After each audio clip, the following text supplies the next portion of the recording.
Hello and welcome to Cast 514. I'm Gridoris, and with me I have Nova Knife. Say hi, Nova. Hello. Now, today we also have two very, very special guests. We have the illustrious CCP Praetorian, the creative director for Dust 514. Say hi. Hello. And we also have the also very illustrious CCP Nullarbor, all the way from Iceland. And he is working, what are you, your graphics programmer, I think? I'm a senior programmer, and hello A everyone. senior And programmer. yeah, yes, it's a great title, or a wizard. And I work on both Dust 514 and EVE Online. So by day you cast your magic wand and make the ones and zeros appear in the correct order, That's pretty much it. Yeah. and at night you No, I memory. do the same thing at night. I was going to say maybe you're one of those guys who at night save loose bits of memory that somehow have been dereferenced.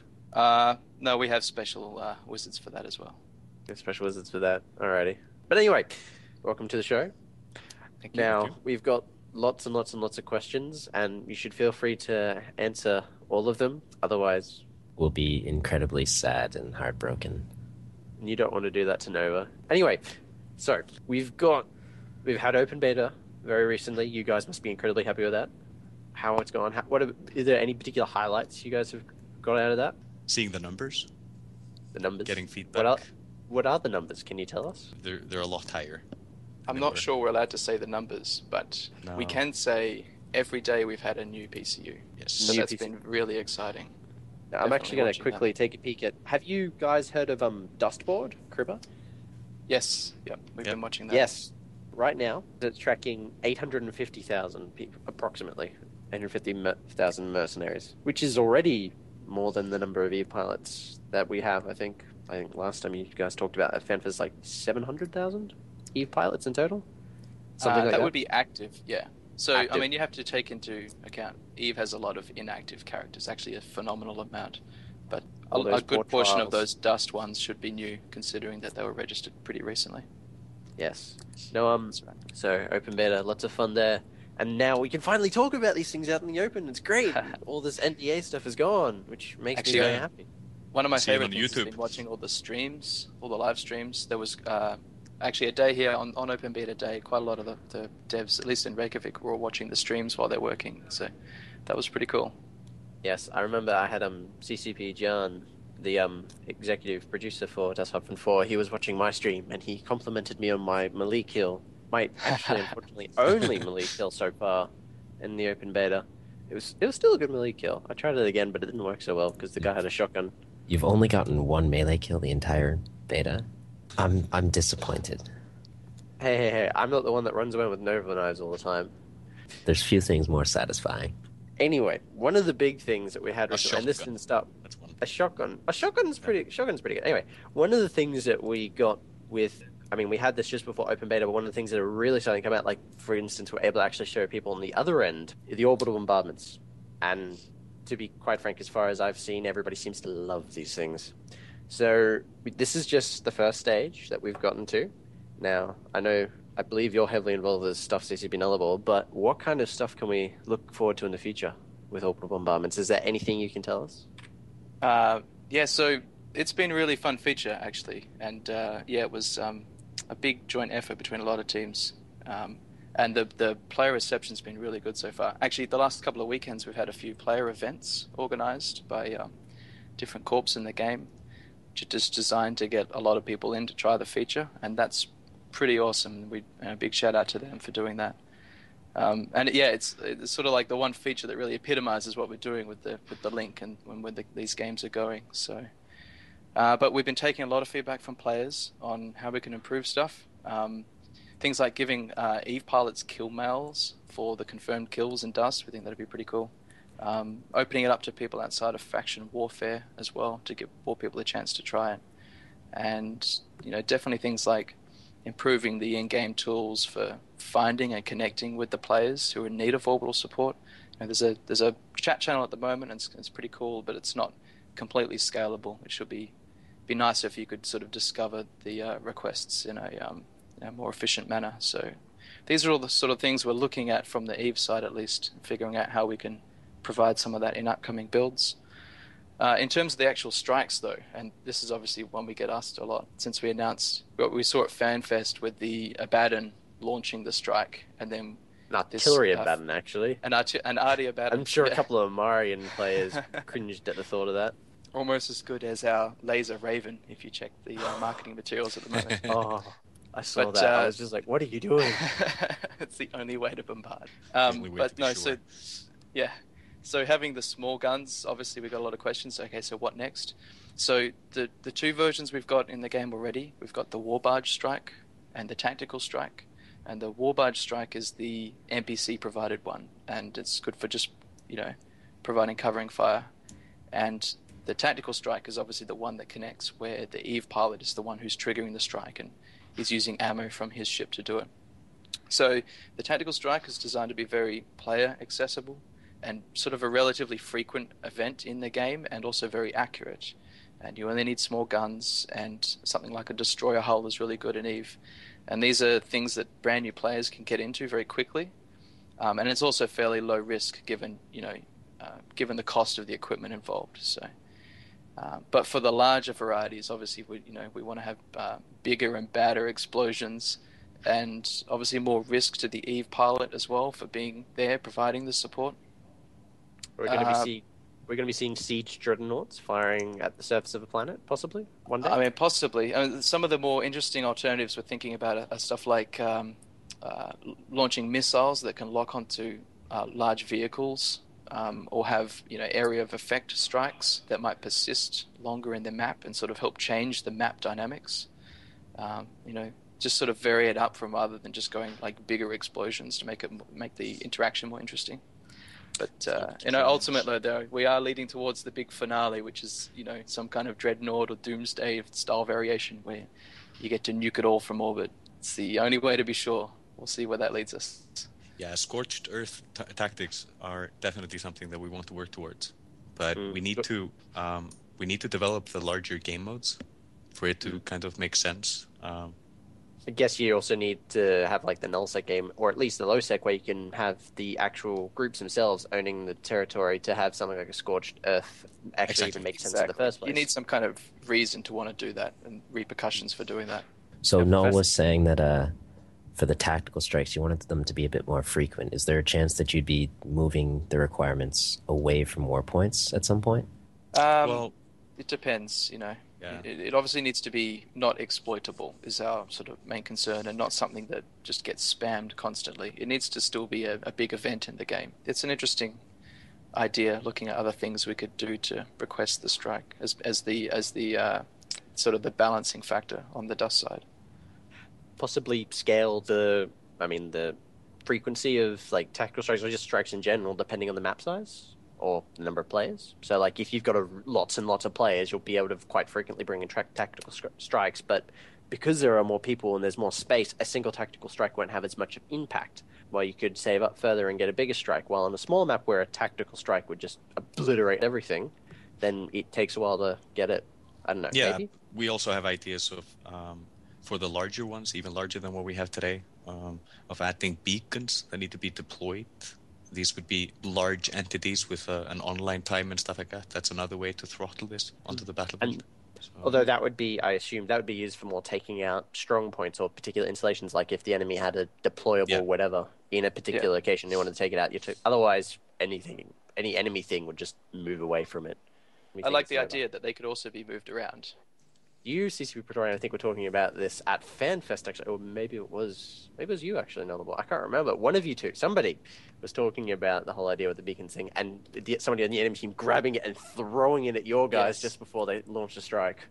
Or picking it up and running with the bomb, so to speak, with the occasional glance up at the sky to see if the strike's about to land on their head. It's sort of Speaking of glancing at the sky, tell me, are we ever? I think you briefly touched on this, Praetorian, at FanFest. What is it looking? How is the whole ships appearing in the skybox thing coming along? Is that still on the table as being possible? Yep, and it is soon, very soon. Very soon. Possibly next build soon? Define next build. The next major content of Dust? Yes, definitely. We're working on this now. We'll be testing this internally very soon, and sometime later, maybe in a couple of months, you guys will get it in. Good. I just saw it today, actually, a prototype of it. Is It's pretty is it cool. going to be the case where if there's like a dreadnought or a titan, the entire battlefield just becomes engulfed in shadow? No, we're talking about tags. That would just be to manage, that would manage, be cool. just Just- that to would be manage really cool. expectations. We're starting with tags. They're pretty far away. There's They're in space. yeah, that's right. You shouldn't be able to see them. But and there's also some very practical problems we need to solve, such as what if 1,000 ships, all appear in orbit? How are we going to meaningfully Just- show that in some way? Just do So- one big tag and call it blob. Yeah, by that stage, when you get to that stage, I think they'd be fine saying blob or just, oh god, lots of ships. I don't know, maybe, Look I don't know. out. Are you restricting it to just ships that connect to the district, or just those sitting at the district beacon, or, I mean, I assume it actually be just those at the district beacon, or maybe just ships that have connected, or I don't know. We're Connected. Yeah. Yeah. Because what you want to see is friendlies and enemies, basically. You're interested in seeing that there's somebody above who might shoot at you, so you should be concerned about that. Fair enough. No, so, what about, I mean, everybody loves delivering fiery, painful death to mercenaries on the ground below, but what about shooting things other than fiery, painful death at the guys below, such as shooting, I don't know, supply depots, or just suppliers, or CRUs, or turrets even, at the ground? Other kinds of non-directly lethal support. Yeah, it's definitely something we talked about, both in terms, of deploying, support down onto the battlefield while it's running. And another thing we've been discussing is the idea of permanent equipment in space above the district, on the satellite space. Perhaps you could deploy something which will assist in the defense of the ground battle below, so that you don't need an EVE player there constantly. I remember seeing in like database dump from somewhere that there used to be at least a test ion cannon that you guys had in there. Maybe. Maybe? That giggle sounds like there might be something a bit more there. We have a Yeah. lot of crazy experiments and ideas going on, so you have to take all of the test data with a grain of salt. But it's also one of those things we're looking closer towards the nullsec warfare, because like we said before, there needs to be incentive and there needs to be investment in the ground space below, and also you're sort of at the point in the gameplay there where the players are more comfortable with the tools of war getting a little bit crazy, rather than the sort of easy intro into Dust 514. So, yeah, but it's definitely something we're looking at. All right, so our next question was for faction warfare. What kind of future iterations as far as interactions will go there? Like, what kind of shiny new stuff will faction warfare get? Yep. So we're not finished with the integration of faction warfare in Dust, and that's something to be pretty clear on. And this is a sentiment that the players and the CSM have been sharing with us both. And one of the main things missing right now is a big lack of location awareness from the Dust side. It's very hard to steer a war effort if you can't see where you're going. So that's something we're looking at now. We're also we're looking at some changes to the mechanics so that the faction warfare battles themselves are more fair and more accessible to more players as well, not just to the organized corporations. So a big part of that is sort of shifting the focus away from what we've got at the moment, which is the sort of friendly, consensual battle for an ISK wager, to being something a little bit more like an outright war between the big factions with a mix of players either side. And we want to have the ability for EVE players to provide direction as to what to attack next, like where the war effort should be going, because it's obviously affecting their gameplay. So we think there's a nice middle ground to be met there between the accessibility of instant battle and like the full ruthlessness of organized gameplay in corp battles, and we are experimenting with a few changes to sort of hopefully fulfill all of those goals. We're also looking at offering skill points outside of instant battles, so you won't be penalized for playing for your different play style. And I know this is something that's sort of come up quite a lot in the community, that we want to allow people to play these hardcore sort of game modes and not have to grind instant battles just to stay competitive. I think a lot of people will love you for that news. Definitely. Although I'm going back, consensual. I mean, yes, it is consensual. We definitely need to fix this. This isn't right in EVE. You can't have something that's right, consensual. Well, you could have a friendly, like in EVE, you've got the flagging now in HighSec where you can have a friendly sort of 1v1, but it's definitely not the norm. It's not the New Eden way. There should be a conflict, whether you want it or not. Absolutely, and we're working towards it, just one step at a time.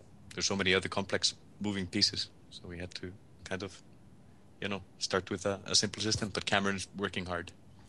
We'll start seeing some changes to this in the coming months. Now, are we actually going to see over the coming months, or even just at all, see some of this faction warfare stuff filter back into Dust 5 and 4? So, might we see the emergence of something close to a loyalty point store for faction warfare participants? Might we see mercenaries actually having to sign up for a specific faction to fight them, which would help a lot with having it expanded out to more people? So you'd sign up for your faction, and then you can just jump into a match for your faction. Or anything else like that, or even bonuses depending on Warzone control for Dust players, depending on their chosen faction. It's a really interesting idea, and like I said, it's along the same lines as awarding loyalty points in EVE, or having faction standings affect your gameplay in some way. We consciously did not allow mercs to sign up for a particular side. It's sort of a direction we'll probably stay with for now, that they're not in particular aligned to a faction, but definitely incentivizing the players stick with a particular militia and reap the benefits of their victories, in adjusting the system sovereignty. That's something that absolutely makes sense. And we've got a few ideas on that, and loyalty points or faction standings, or one of the other things was we're talking about having specific loot in faction battles that you don't get in other battles, and they might be different depending on the faction. It might incentivize people to play a particular side based on the gear they want to get, or whatever it is. So absolutely, joining a side and staying with that social group that's formed within these militias is something we'd like to see. So it's going to be more along the lines of a preferred contractor rather than you have to lock yourself into a faction. Yeah, probably, and we don't want to lock people out from playing these other battles, but it might be that they don't get the full benefits that you would if you had stuck with a system and stuck with the militia and aligned with them. Nice. So back to districts. Right now, the two main questions with districts that EVE players have been asking is, when can I blow them up, and how will they make me money? Yes. Why should I care? We get that a lot. And I'm really, really excited about that. That's probably the thing I'm most excited about in the upcoming releases for Dust. Is that right now we're putting control of low security space planetary districts directly in the hands of player corporations. And these are going to provide benefits to the corps owning them, both from a capsuleer and from a mercenary perspective. So you can sort of think of it like planetary sovereignty. It's not system sovereignty, it's just planetary control. And much like controlling space in EVE, controlling these planets are going to be worth your while, provided you can muscle up the defense to maintain your empire and have these strike forces that can go and expand, the reach of your space. And we're hoping this is going to be a really interesting conflict driver between all the corporations and start introducing some of the politics that EVE is so famous for. Are you looking to provide income via plain-esque or raw materials, or even manufactured materials, or just by being able to even manufacturing lines of some description? Is there any particular way you're leaning at the moment? So the districts being owned by the corporations will generate them wealth, and that's going to be expanded upon how that actually happens. Obviously there's a lot of talk of Dust providing industry and providing resources to EVE. There's a certain amount that we can get done in the near term, and then we've got plans to extend upon the districts and what they create for a corporation. So this is going to be sort of rolled out in stages about how interesting that resource generation for the districts will be from an EVE perspective. Does that make sense, or is that too vague? Yeah, it's kind of a little bit vague, but it's more a case of we're still deciding exactly how we're going to implement this, so I can't say for certain yet. Exactly. We're talking about a lot of different designs, but what will be, what's sort of clear is that owning these districts is going to be worthwhile for your corporation, and you're going to want to recruit good members and enough members to maintain your control. On both sides. On both sides. Dust and EVE. Yes, I can imagine it would be important to make sure the space is clear, otherwise somebody will just roll in and just keep pressing F1 against you. Talking of which, when a Dust player is going to be able to press, well, probably not F1, but probably X or circle back and blow up a spaceship. Yes, so you're referring to what we're calling orbital artillery at the moment. Yes. And we're still working on that. And the reason for that is it's a bit trickier than orbital bombardment because EVE players are so risk adverse. They're pretty sly and it's hard to pin them down so you can get a good shot at them. So planetary conquest is a big step towards that. Orbital, but towards orbital artillery being a meaningful feature, because we think the space directly above a planet district is going to get super interesting, and the more reasons we can give an EVE player to be there and to care about what's going on in the battle, then the more opportunity Dust mercenaries have to fire massive laser beams at their fancy ships. So this is something we want to make sure leaves a smile on the face of the Dust mercenaries as well. So how we hook that up and how we show that interaction in the game is really, really important.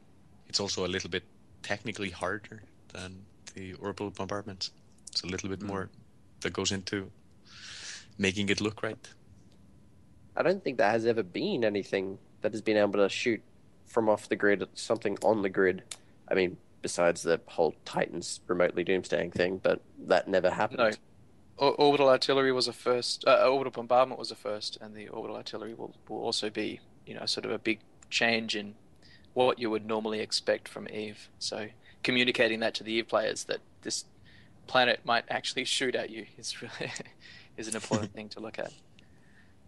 No, although it'd be kind of funny if you have this EVE player one day strolls into orbit around a planet trying to evade pirates in his shiny officer fit Raven or some Raven Navy issue or something, and then he gets blown up by the orbital artillery. I'm sure the kill mail would be quite funny and would make the rounds as normal. And we have mechanics that are sort of similar. They're a bit, they're going to be a little bit like POS guns. They're not a player, but there's something shooting at you. So just as long as we communicate that to the EVE player that you are in danger, that's probably enough. And then if they proceed to stay, or if they they don't notice, or they can be held down, then they'll obviously feel the pain. Yeah. Never mind the lock Then noise. It's just the cleaning service. Oh yeah. And then Pavlov kicks in. Like if they don't get it after a couple of times, they will probably get it the third time. Don't go close. They'll shoot back. No, well, for my sake, I hope they don't, because they can go around in a covert ops and just loot their shiny modules. Exactly. Now, have you now moving a little bit more? Have you got any ideas for? I know you're working on LowSec at the moment, but have you got any sort of ideas on what you're going to be doing for NullSec, or possibly even wormhole space as far as Dust goes? So it's something we keep talking about, and obviously all of our plans for the releases now are designed to be stepping stones and sort of experiments and sort of figuring things out along that path towards NullSec. So it's obviously where we're going. So right now we're focused on getting the mechanics of this planetary conquest. So once we can figure all of that out and how that's going to interact from a Dust point of view, how we can make sure that the EVE characters care about what's going on. It's really good to do that in an area not quite as touchy, politically touchy, I guess, as NullSec. We don't want to introduce anything that might upset the balance of power in EVE if we don't execute on the interaction perfectly. So yeah, having said that, the eventual goal is to have mercenaries, be a tool of war at the disposal of large NullSec alliances if they choose. And it's sort of along the same lines as deciding whether you have a capital fleet or a bomber squad or building a big a jump bridge network or a strong industrial backend. These are all the things that can help achieve an alliance's goals.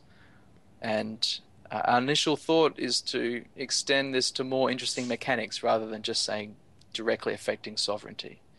So, for example, having infrastructure on your captured districts that could be used as defenses for assets in space with orbital artillery, or providing on-the-ground facilities for industry, or research centers like scanning arrays, providing system-wide bonuses for ratting and mining, and maybe even like cynojammers, all these kind of things which are the tools of war that Alliance can use to take and maintain sovereignty, but not necessarily required. They have other tools at their disposal if they wish. And these are all options that we're discussing with the players, and we will be continuing and ramping up this dialogue with players in the CSM when it comes time to tackling Dust, really entering the deep end of the pool, so to speak. If you haven't been to the forums lately, there is currently a post up asking for people to vote on a temporary change to the SP mechanics, basically changing it over from its current way with a really small soft cap to something else, be it a weekly rolling total with a higher soft cap, or no soft cap at all, where you just earn, after you hit the cap, you earn one more point per skill point, one skill point per war point, or just go read the post. We'll probably link it in the comment section of the cast, but go vote on that. I mean, it's only a temporary solution, and you're looking at doing a weekly cap with a rollover, aren't you? Yes. Yes. We had a couple of... you guys were voting on a couple of options that we gave the other day. My personal favorite option isn't actually on there, though. Well, it's just a what's that? temporary one. Yeah, my personal... It's actually not my idea. It's kind of just the idea I like the most that someone posted about a couple months back. It's instead of cap based on day or week, it's based on calendar date. So sort of like Eve, like right now, the most skill points anyone can have is like 170 million. And like that's constantly going up. And that's something I would like to see in Dust, where so that someone who grinds really hard, they can max out and then they can focus on other things. But then someone who comes up, they're not being forced to grind every week, hit the cap, and then slowly catch up if the other person doesn't play. They can kind of just grind and then eventually get there without having to worry about a cap.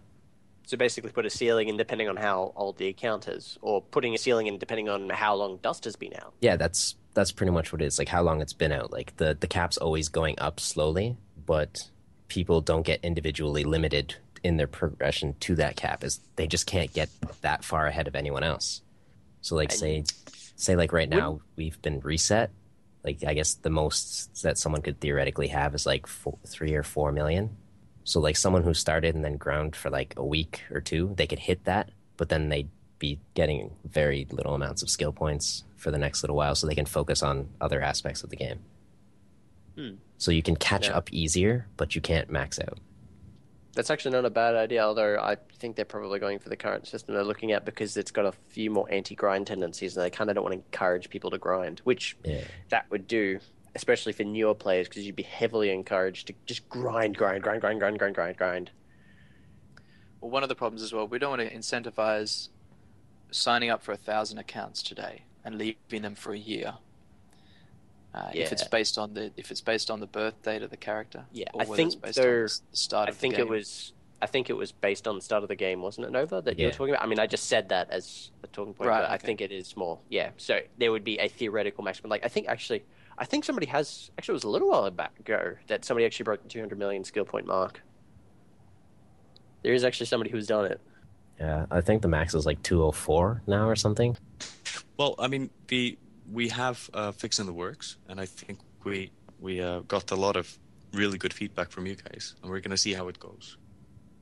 Now, touching on that type of subject, I know we've been asking this for a very, very, very long time, but is there any sort of progress on a sort of training mode that has been, asked for a very long time?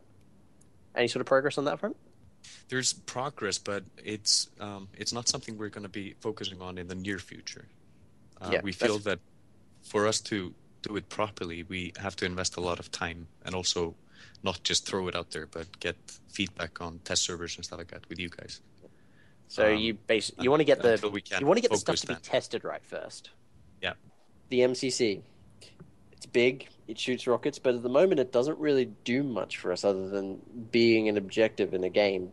Are there any plans on the table to kind of bring it into the game a bit more? Yeah, so right now it's sort of just part of the level scenery almost. But what we're going to see, as we move towards nullsec, larger game modes, where the maps are bigger and the objectives are bigger and there's more stuff that's involved in the actual battle. And when we head towards that, the MCCs will definitely be player controllable and a sort of tactical part of the gameplay. But that's sort of all we can say on that at this point, and we'll keep your eyes peeled for a devlog as we reach towards the larger game modes on that. Yes, we won't pry you more for that, lest the snipers decide to turn it on you. Yeah, I can see the red lasers appearing. Alrighty. So, do not worry, internal affairs. We will not pry further. Alrighty. Now, the war barge. At the moment, it's a nice setting for the war room when you're about to jump into a match. But is there anything else you can tell us about it, especially about its presence in EVE? Going into low sec, where we'll be taking territory ourselves, it seems like, well, from this description we had from previously, it'd be quite an important part of that. So, is there anything more you can tell us about the war barge? Yeah, so similar to the MCC, this is all part of a larger, more involved, conquest of a district. Where we see at the moment, the war barge is designed to be a corporation asset, and it's the primary sort of deployment platform for mercenaries and dust. In our first rollout of attacking, districts and maintaining your district ownership, we're just going to have them NPC controlled. It's a sort of an easier stepping stone into the full nullsec gameplay. But the intention is that, like most things in New Eden, they've all become player owned and operated. We don't like NPCs sort of holding the hands of people who want to have full control over everything. And building a fleet of war barges to launch your attacks from is going to be an important investment for your corporation down the line. Speaking of investments and such in EVE, a lot of people are wondering about the EVE Dust market interaction and how that's all going to work. Can you tell us anything about that? Yeah, so absolutely. We want to do a second-hand player-to-player market, and once we're happy with ISK flowing between the games, there's no reason that couldn't be between EVE and Dust characters. Along those lines as well, we Corporation Armory or Hangar is on the cards for a later expansion, again to be able to share items around, particularly because we've been giving a lot of in-game loot, assets to players at the end of a battle, and they might not be skilled for that, or it's not their preferred style of weapon. So allowing them to either share or trade those items around with their friends or people willing to pay, that would be pretty cool. And possibly sooner than that, we're also just considering a basic trade window between players. That's a little bit easier to do and might facilitate at least sharing some of that loot around after the battle. Yeah, a lot of people would definitely love just even like basic like person-to-person trading. Yeah, absolutely. So you touched on the corp armory and stuff. Is there any changes to general corporation management to accommodate Dust? Yeah, definitely. We want corporations to have similar access to roles for its members than that EVE does. So you can sign people in charge of the money and others in charge of recruiting, other people in charge of like the corporation warfare. But what we need to be careful of is not repeating some of the mistakes from EVE in the implementation of that UI. It really needs to be easy to understand and quick to use and accessible on a controller. So we are approaching that particular feature with a bit of caution. Along those lines, we will also want to fix up the corporation and alliance mail and chat channels, so you get the full suite of communication tools that you do in EVE.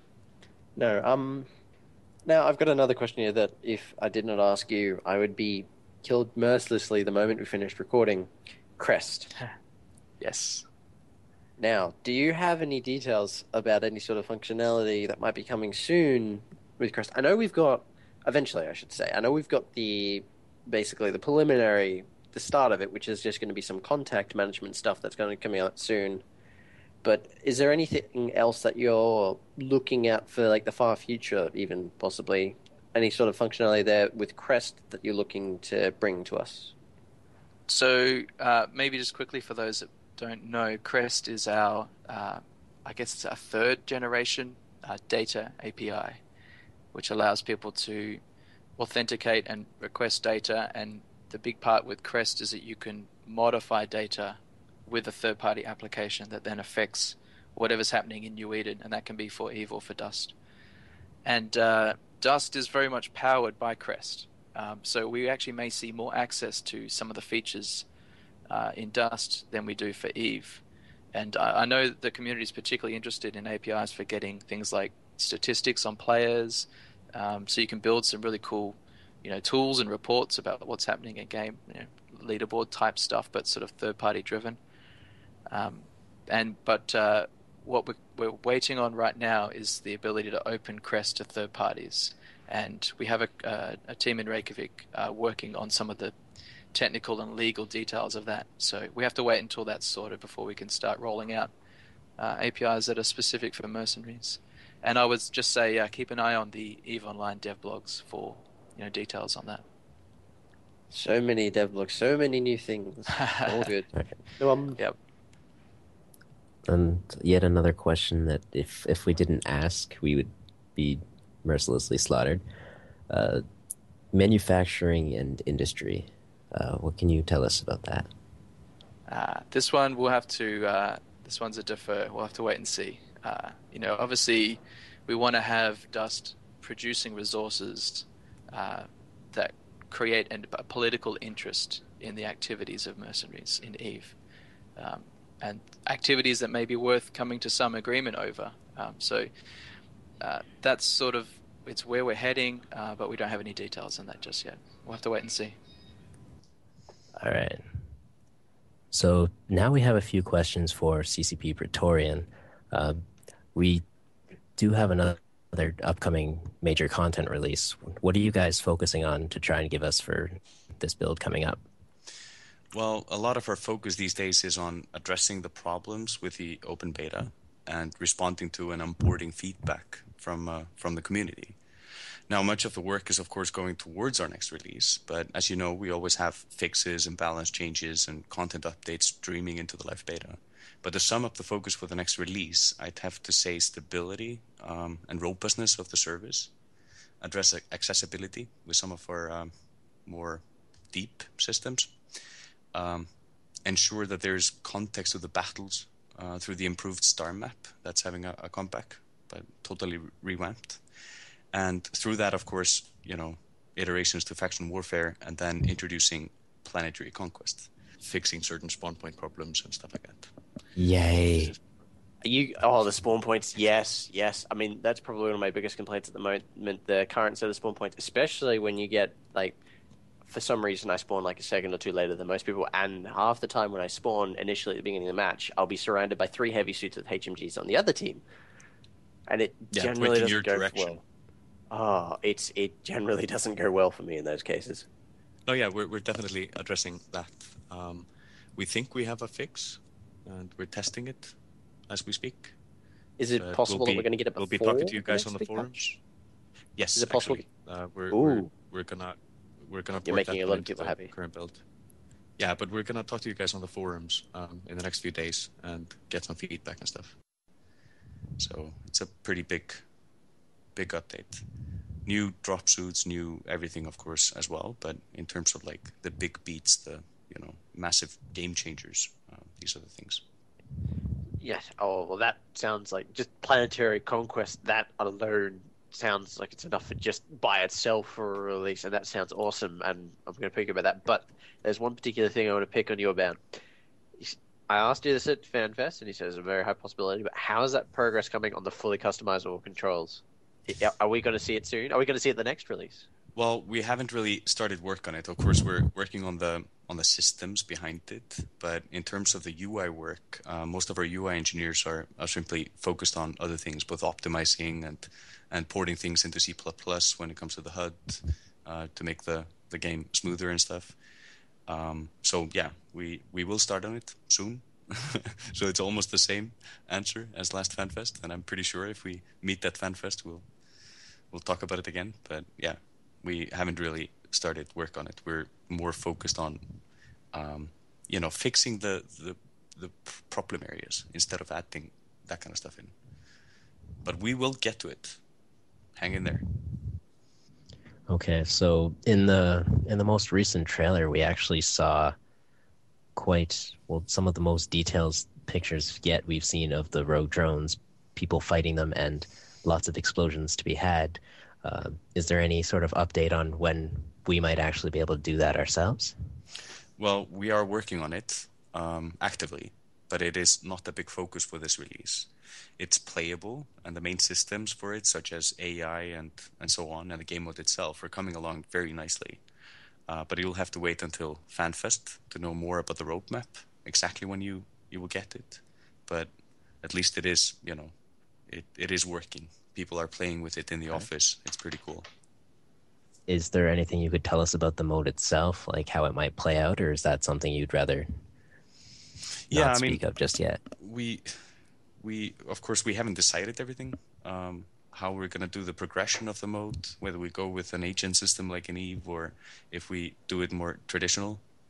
But yeah, I mean, I could riff on it, but we don't have all the answers. So yeah, well, just to help you narrow down that question a little bit, I'm wondering if you could tell us any specific things that you're doing to provide a unique twist on it, because if you look at all sorts of FPS games, and I shameless plug, I wrote an article about this a while back, where basically most FPS games these days are coming out with their own Horde mode of some description, and I'm just wondering, what are you guys thinking of doing to provide a twist? And could one of those twists, and if you say, yeah, this is a possibility, I will be a very happy man, be increased player counts, like in the realm of 24 players? That is possible. It just depends on some of the choices we would make. But in terms of a twist, I mean, there's a couple. All locations. Well, not necessarily twists, just like flavors, something to make it stand out from the rest of it. So, all locations in the EVE universe are obviously real, right? So these things are not just instanced, spawned, out of thin air. They're happening on actual planets. So there's a lot of cool things you can do with that. Whether you can like skew it towards Demon Souls type stuff or not. But yeah, so when it comes to the mode itself, I would say the fact that we are an MMO and having progression to these modes, having them in real locations, possibly having some conflict intermixed, is very interesting, and that's something that no one else is doing. Like, not on that scale, I think. Sounds cool. All right. Cool indeed. So you did mention something about the new drop suits and stuff. Is there any chance that the Crusader suit is one of those new drop suits? Yeah, so we're doing some changes to the drop suit system in this next release. We'll obviously go into much more detail in a dev blog focused on this topic. Not only what new roles we're adding into the game, but also we're going to be doing a deep dive into what changes we are doing with regards to the skills and how the drop suits progress. But what I can tell you is that we have full intention of fleshing out these roles for all of the races, and that you won't be stuck with just 4 of them. So adding in new roles like the Crusader and stuff like that. The system now for the next release is much closer to ship roles in EVE, where you train a base class, then you unlock specializations and so on and so forth. The vehicles will follow the same pattern. So these are pretty major changes to the current system. I mean, you're kind of limited today with only 4, even if you have the variants and stuff like that. But it's much more interesting because of the extendability of the systems we have, to focus them in a little bit. You can imagine things like covert ops, what that person could do, or the pilot, or I don't know, like on the vehicle side, the black ops. That's a variant that kind of follows that trend. But yeah, we want to move more into that, where the name of the suits and the roles are far more descriptive of what they do, but also to just have more fun with the system and the options that we have. Promote more use of modules, and obviously the combined roles. That's another thing that we will be iterating quite a lot on in upcoming releases, to do more of kind of facilitating multiple players working together against a stronger foe, like typical MMO style. And of course, the suits and the vehicle roles are very important for that. All right, so just expanding on that a little bit, you're saying that we're getting new roles and stuff for the drop suits. Is there any chance that racial drop suits are being introduced into that mix? Absolutely.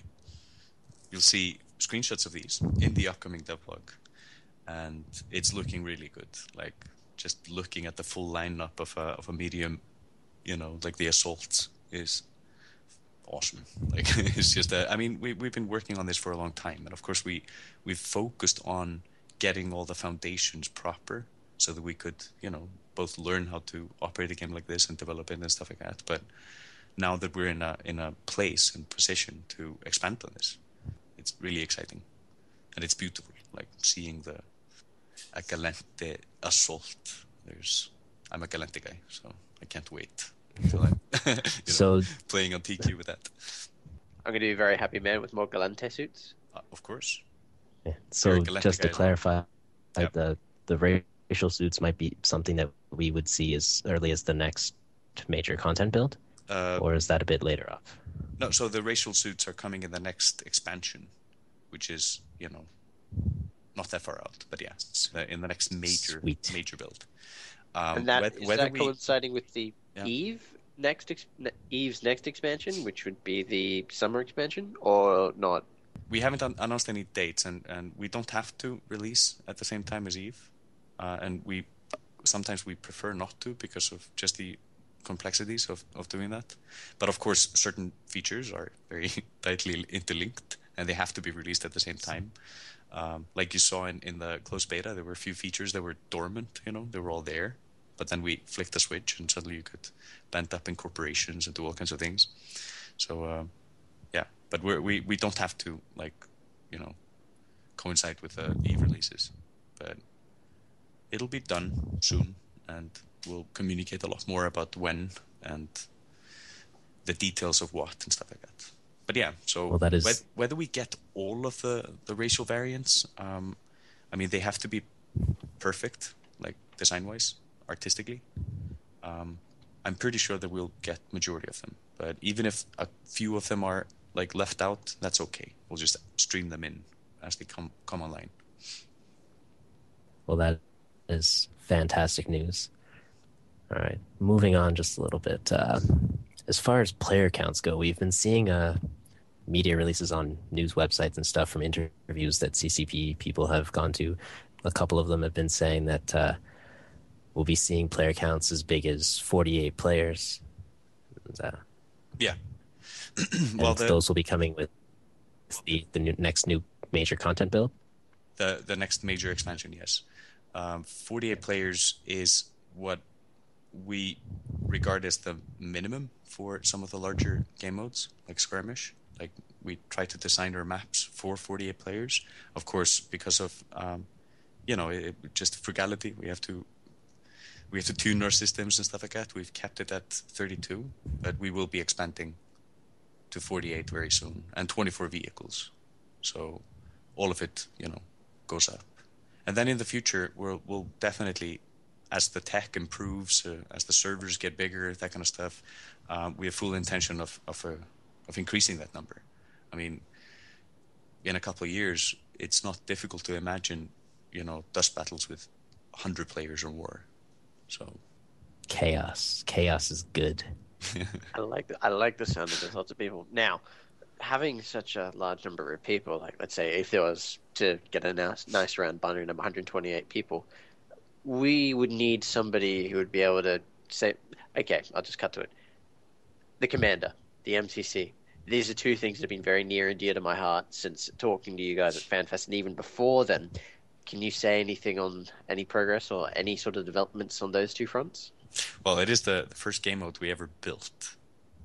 That's how we actually started building the game. It was in a sandbox game mode. But, we obviously had to, scale back a little bit and focus on the core shooter elements, on the core progression, on the core things. And doing a sandbox style game mode is very complex. Not only technically complex, but also game design-wise. So once things are more stable and we've hammered in the last details of the core systems, we will move on to fully developing the sandbox game mode, the Conquest. So this is where we allow the players to assume control of the MCCs, like Gridaris, if they have the proper skills and so on, as well as deploying installations, placement of objectives, and so on. We are developing the game in layers. So most of the things that you're playing with today, such as the squads, the CRUs, the installation turrets, the objectives, simple electronic warfare, the fog of war, even if we don't like visualize it on the overview map, there is an actual fog of war, like an electronic fog of war, and more. All of these systems are developed with the vision of the larger sandbox game mode. And like slowly over the past year and a half or something, we've seen these systems come online. And I think we've had some game modes in rotation, like variants, where the installations are actually deploying in. That's using the same exact system. It's not a difficult leap to put that in the hand of a player and have him just construct his own installations. All the installations, they work, they have PG CPU, they rely on either an internal or an external capacitor, that kind of stuff. So this is really, exciting shit. I can't wait until we iterate on it. But we have to get the core proper. Like we have to be very confident that the initial set of game modes, the initial initial experience is like end to end very solid. And I think that, even if we would love to go faster towards the sandbox, I think everyone understands, like, we have to do this in, wouldn't say baby steps, but like we have to do this intelligently. We have to ensure that we don't develop it at the cost of, things like shooting a gun. Yes, generally shooting a gun is important in an FPS game. Yes. I mean, of course you can go the alternate route and just run around with a Nova knife, but I don't think many people take that option besides Nova here. You haven't seen some of the Nova knives that Thomas Ferrer has developed. As he'll probably talk about it on the forums or maybe in a dev blog. For everybody out there, that's CCP Wolfman, isn't it? Yeah, that is. Yep, Yes. So if anybody didn't know, that is CCP Wolfman. We'll definitely have to ask CCP Wolfman to come on next time, I reckon. Indeed. I'm waiting with bated breath to hear what he's doing with Nova Knives, because I heard he was working on them, but I haven't been able to get him to tell me what he's doing. Yep. Well, he first has to complete a couple of things, and then I'm sure he'll start alluding to some details on that. And the couple of things I'm talking about, the drop suits and stuff like that, I'm waiting for the dev blog from him. Yeah. Well, it's interesting because one of the things that he said that he might be doing was allowing people to sprint with the charge, and recently the players discovered a bug that allowed you to do that anyways, and I found that the knives became just so much more fun when you could do that, so that really gives me hope that that's something that he's considering. Absolutely. Wait, no, the thing is, that's not a bug or an exploit, that's actually an intended feature. It's just dormant undocumented. feature, was it? Yes. It's undocumented. I'm pretty sure it was a bug, but sometimes bugs give you good ideas. And so, yeah. Unintended features. Yeah.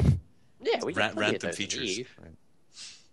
So one of the things I've been hearing from a lot of people about the beta, and I've been hearing this for a while, is the graphics. I mean, a lot of people have been slinging on them, and the textures especially, saying they look dated and whatever. Have you guys got any progress on improving those? Or is that just not a priority at all, and you're focusing just on making sure, like, you look at some games, and they're not the most beautiful, but they play so well because they put so much effort into making sure they're just great games. We usually see like incremental changes on the visual appearance of the game, and when you work on it every day, every little day, like some tiny change.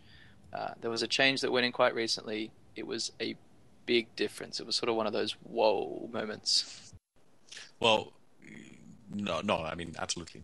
We have a big focus on it. We care a lot about, how the game looks. Obviously, it hasn't always been the focus. We've had to make compromises and stuff. But you've probably noticed that between builds so far, our engine keeps getting better and more robust. More people, like more players in a match, more vehicles and that kind of stuff, more special effects, more everything. So we are able to do more advanced things with regards to graphics, especially now. We've reached a new kind of plateau when it comes to, not plateau, a new height when it comes to the graphics capabilities. So during the beta, we'll obviously be streaming out some fixes here and there, but the big stuff is coming in the next release.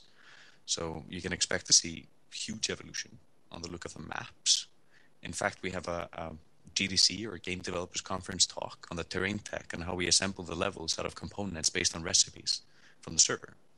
So, Is that going to be like broadcasted or available to view? Otherwise, we're going to have to make sure you go there to watch that.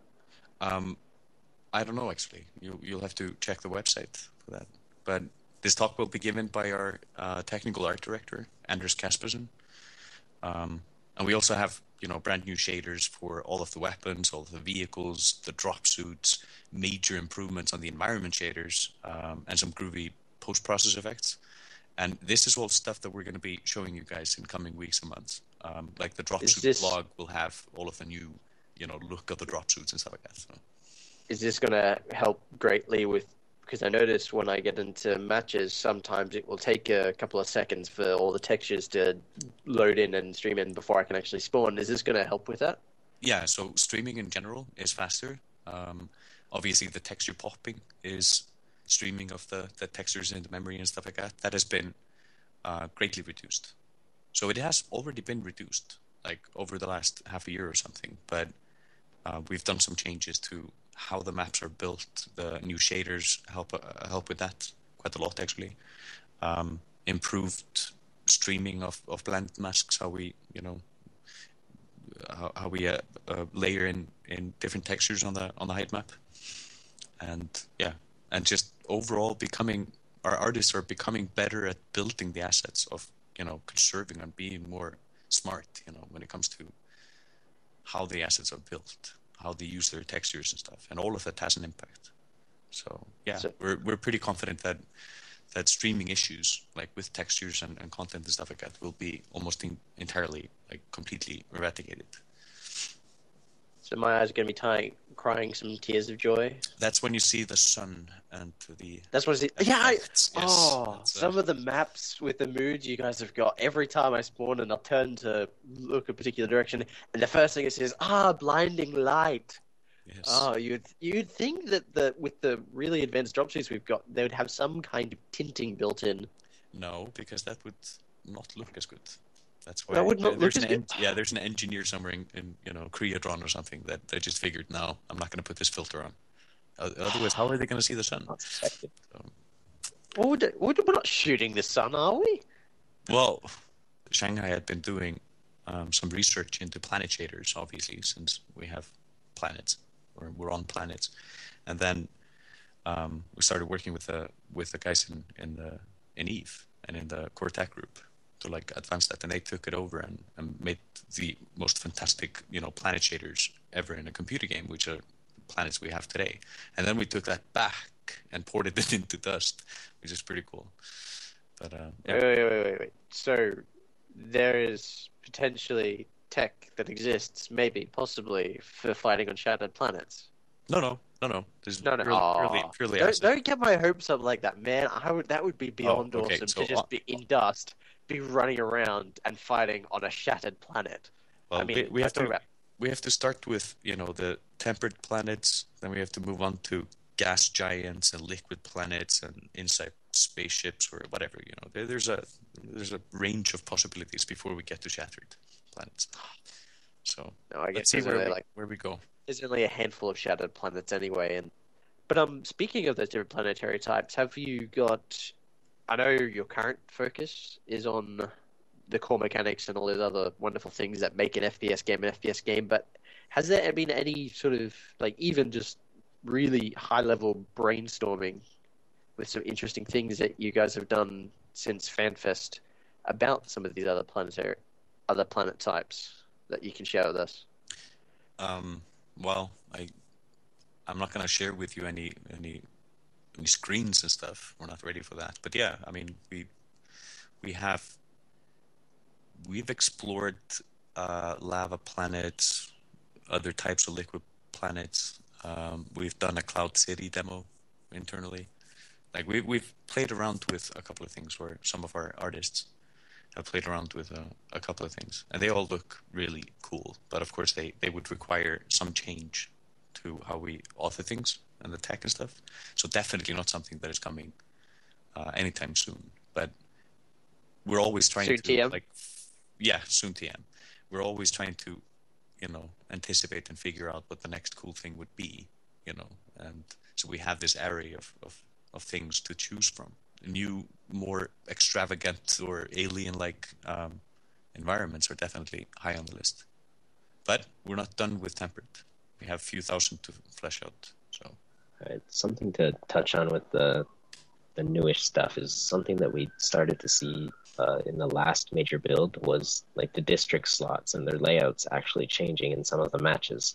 And that's people who don't know the buildings, just general other things on the map that you would see, like scenery, like they actually change and you see different stuff, even if like the mountains and the hills stay the same.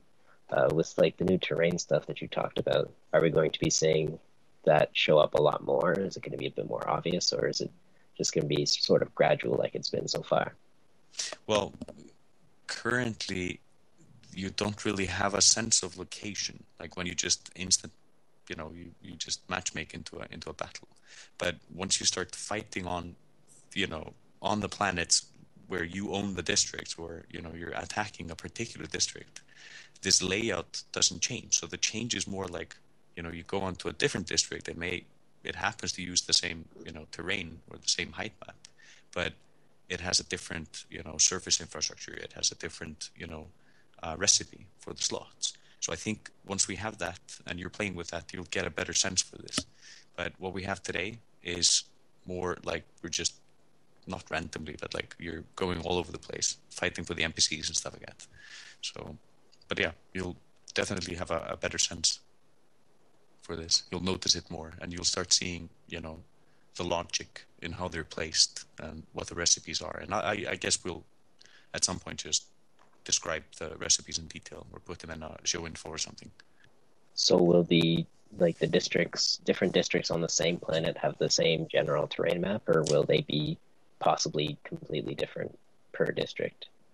Yeah, no, the terrain changes as well. We just have to build up more of a library of terrains. And I actually don't know how we end up choosing it. There have been ideas of using the planet shader itself to like influence what height map is being used, so that if an area of the planet shader is noisy, in the height map of the planet shader, then we could use a mountainous, terrain or something. But even like if we don't do something like that, it doesn't really matter. Just getting some variety, so that, let's say you're trying to conquer a whole planet, you don't want to be playing in the same area, the whole time. You want some variation of flavor. But what's important is that you fight in District A, it's always going to have those mountains, and that particular environment type, or the texture set. And since the sun color and the distance from sun and the atmospheric type and stuff like that, and the composition of the planet is constant, then the mood, the sun location, the color of the skybox and stuff like that will stay the same for that district. It could feasibly change, though, if, for instance, something very large in space caused a very large crater to appear in what used to be that district, wouldn't it? In theory, of course. In theory. Yes. I think that's pretty much it for our questions. Is there anything else that you would like to share with us that we might not have touched on? No, just to say thanks for having me, and Utley as well. I know CCP Praetorian was really excited about coming on, so... It's been a pleasure, and I see you guys at FanFest. Definitely, yes. Most definitely going to see you at FanFest. Thanks to all the players as well for... they've been really, really helpful posting bug reports and giving us feedback on the forums. We are listening, and we definitely love hearing from you guys. So keep it up, and hopefully you can have us on again sometime. And I think that about wraps it up. Yep.